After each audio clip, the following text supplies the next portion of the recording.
Sa patuloy na dikain ng kapulisan na magsilbi sa katuwang sa komunidad, matagumpay na isinagawa ang 3 araw na medical and dental mission sa La Union.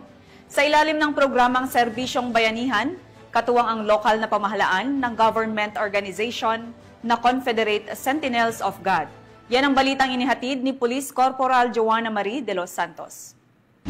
Matagumpay na isinagawa ng local government unit, Confederate Sentinels of God Incorporated at Philippine National Police ang ginanap na 3-day medical and dental mission sa munisipalidad ng Bagulin, Burgos at Tubao, La Union na nagsimula nito lamang Biyernes, Hulyo 11 ngayong taon. Pinangunahan ni Police Lieutenant Colonel Francisco B. Cacas Jr., Officer in Charge ng Regional Police Community Affairs and Development Unit 1, ang delegasyon ng PNP na nagbigay ng police assistance sa buong aktibidad. Ang serbisyong bayanihan na ito ay suportado ni na Congressman Dante Garcia ng 2nd Distrito ng La Union, Honorable Kenneth Paulo C. Tireng ng KM ngayon na, mga alkalde ng nasabing bayan, at iba pang miyembro ng CSG na pinamumunuan ni FDR Alvin Constantino.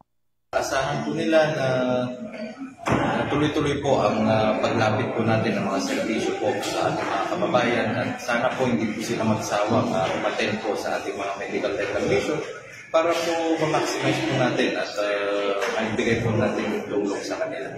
And maraming salamat po sa lahat, mga volunteers, mga personal po ng PNP sa pagtulong po at pagsuporta po sa ating mga programa po tayo po ng medical dental vision. Sa ngalan po ng ating Chief PNP, Nicolas Torre III, ng PICAG, Brigadier General Marvin Saro, at lahat ng community relations ng PRO1 at support unit ng PICAG dito sa 2nd District of La Union.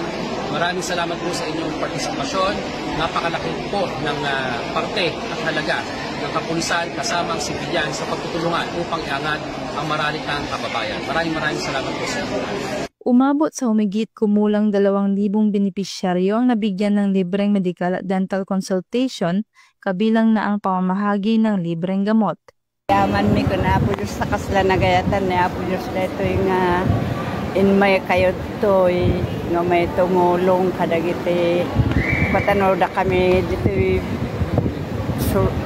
soleno kabanbantayan manmanuti ka kasi nga parang di ko na ako nalabit pagayatan niya po Diyos ngayon turong na kayo dito nga may tumulong kadagiti kada kami ito nga kaaduan natin nakakaasit ipanagbiag na at siyempre wada masakit kada kami awan magkabaulan may pan kami ti hospital awan kwarta may anyang itong palmi.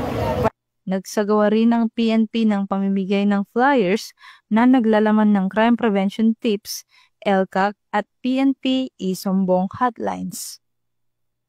Naging makabuluhan ang naturang aktibidad na nagtapos kahapon araw ng Linggo.